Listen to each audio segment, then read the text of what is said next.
ఈరోజు మధ్యాహ్నం అందాజ 1-1:30 గంటల సమయంలో స్థానిక పుట్లూరు రోడ్డు నివాసి అయినటువంటి సోడాల హాజీ అనే వ్యక్తి తాను ఈరోజు స్థానిక మాంసం దుకాణంలో పొట్టేలి తలకాయ కూర 800 రూపాయలు తీసుకున్నాడని చెప్పని అది ఇంటికి వెళ్ళి వంట చేసే సందర్భంలో దాదాపుగా 20 విజిల్స్ వచ్చేంత వరకు కూడా అది ఉడకలేదని చెప్పని సరైనటువంటి ఈ కూర ఇవ్వడం లేదు, మాంసం కూర ఇవ్వడం లేదని చెప్పని పోలీస్ స్టేషన్కు రావడం జరిగింది.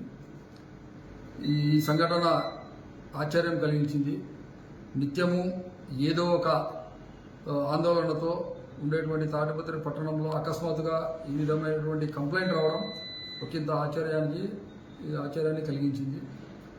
సదరు హాజీ ఈ యొక్క తలకాయ కూర ఉడకడం లేదని చెప్పని పోలీస్ స్టేషన్కు వెళ్ళినాడని చెప్పిన సమాచారం తెలుసుకున్న మాంసం దుకాణదారుడు అతనికి ప్రత్యామ్నాయంగా మరి ఒక కేజీ మామూలు మాంసాన్ని ఇచ్చినాడని చెప్పని తెలిసింది.